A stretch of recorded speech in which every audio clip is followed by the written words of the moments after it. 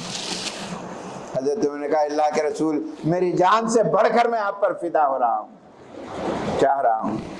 حضور نے فرمایا لان اس وقت پر اے عمر، اتنے بڑے جلیل صحابی ہیں، دنیا میں مرنے سے پہلے 10 صحابہ ایسے ہیں جن کو عشر مبشرہ کہتے ہیں، مرنے سے پہلے ہی اللہ نے ان کو جنت کی بشارت دی تھی۔ کتنے مزے میں رہنا چاہیے تھا، بے فکر رہنا تھا، کتنا خوف خدا تھا۔ صبح کی نماز پڑھا رہے ہیں حضرت عمر رضی اللہ تعالیٰ عنہ، دوسری رکعت میں ایک یہودی نے 2 دھاری تلوار سے آپ پر وار کر دیا پیچھے سے، اور اتنا سخت وار کیا کہ ادھر سے ادھر سوراخ پڑ گیا۔ آپ نے اس حالت میں نماز کو مکمل کی اور کہا کہ دیکھو کون مجھے مارا، کہا کہ ایک یہودی نے مارا، خدا کا فضل ہے کسی مسلمان سے میں نہیں مارا گیا۔ پھر چند دن رہتے ہیں، دوا دی جاتی ہے، دوا ادھر سے ادھر نکل جاتی، ڈاکٹر کہتا ہے اے امیر المومنین آپ کی طبیعت دن بدن گر رہی ہے، آپ کچھ وصیت کرنا ہے تو کر دیجیے، کچھ کرنا ہے تو کر دیجیے۔ اگر کسی آدمی کو یہ معلوم ہو جائے کہ میری آخری سانسیں ہیں، کچھ وصیت کرنا ہے، تو ایک دنیا پرست آدمی کیا سوچے گا بتائیے آپ؟ ہماری پراپرٹی کہتے ہیں کیا ہے سوچے گا۔ حضرت عمر نے اس وقت پر 2 باتیں بڑی اہم ترین کی ہیں جو ہمارے لیے دعوت فکر ہے۔ وصیت یہ کرتے ہیں کہ حضرت عائشہ رضی اللہ تعالیٰ عنہا ام المومنین سے جا کے کہو امیر المومنین کہہ رہے ہیں مت کہو، آپ کا ایک اسلامی بھائی کہہ رہا ہے میرا انتقال ہو جائے، آپ کی جو جگہ ہے نبی کریم صلی اللہ علیہ وسلم کے بازو دفن ہونے کی وہ مجھے دے دی جائے۔ دیکھیے حضرت عائشہ کا ایثار، حضرت عائشہ نے وہ جگہ دے دی۔ نبی کریم صلی اللہ علیہ وسلم کے بعد 2 صحابی حضرت ابوبکر حضرت عمر ہیں سب گیا۔ اس کے بعد ایک اور بات ہے، ایک وقت تھا منافقین کی ایک فہرست اتری اللہ کے رسول صاحب کو کہ یہ لوگ منافقین ہیں، بہت آ کے سامنے کر رہے، یہ کر رہے، یہ منافقین۔ نبی کریم صلی اللہ علیہ وسلم نے حذیفہ بن یمان ایک صحابی ہیں، ان کے کان میں سیکریٹ طور پر ایک فہرست دی تھی، یہ منافقین ہیں۔ وہ حضرت عمر کو معلوم تھا۔ آخری وقت پر وصیت کرنے کے ٹائم پہ کہتے ہیں حضرت حذیفہ بن یمان کو بلاؤ، بلا کے آتے ہیں، انہوں آتے ہیں۔ حضرت عمر پوچھتے ہیں ایک بات میں آپ سے پوچھنا چاہتا ہوں، وہ بتا دو کیا ہے؟ اللہ کے رسول نے ایک منافقین کی فہرست دی ہے، اس میں میرا نام ہے یا نہیں ہے بتا دو، میرا نام ہے یا نہ بتا دو۔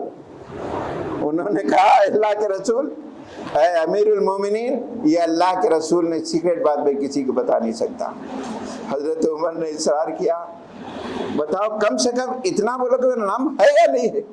کتنا فکر، کتنا خوف خدا، کتنا تقوی جس کو کہتے ہیں۔ یہ رمضان، یہ قرآن تقوی کا معیار، خدا کے سامنے کھڑے ہو کر جواب دہی کا معیار پیدا کرنا چاہتا۔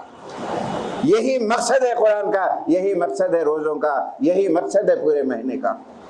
حضرت عمر کانپتے ہیں، آپ کہتے ہیں نہیں ہے آپ کا نام۔ کیا تقوی تھا، دیکھیں اندازہ لگائیے۔ ہمارے لیے کوئی اعمال کی گارنٹی نہیں ہے قیامت کے دن، ہمارے ساتھ کیا ہوگا نہیں معلوم۔ ہمارے دلوں میں کدورتیں، رشتے، ناطے توڑے بیٹھے ہوئے اپنے آپ کو بڑے دعوے بھی کرتے ہیں میرے دوستوں۔ یہ روزہ رمضان وہی پیدا کرتا ہے، ہم اللہ کے سامنے جائیں گے تو ہمارے اعمال کھل جائیں گے، اور وہاں کی کامیابی اصلی کامیابی ہے۔ اس کامیابی کے لیے قرآن تیار کرنا چاہتا ہے، اسلام تیار کرنا چاہتا ہے، یہ روزہ تیار کرنا چاہتا ہے، یہ تراویح تیار کرنا چاہتی ہے۔ اس کے لیے ہمیں تیار ہونا چاہیے۔ جو آیت میں نے بتائی آپ کے اندھا بنا کر اٹھائے جائیں گے نصیحت سے جی چورنے کے لیے۔ اللہ تعالیٰ سے میری دعا ہے اے پروردگار ہم تیرے پاس آئے، وہاں کی رسوائی سے بچا لے، وہاں کی ذلت سے بچا لے۔ اے اللہ جو بھی اعمال نامے ہم قبول کر رہے ہیں اسے قبول فرما لے۔ ہمارے اعمال کے بدلے میں نیکیوں میں اضافہ فرما. ہماری یہ کوششیں ہیں پروردگار ہمارے دلوں کے کدورتوں کو دور فرما دے.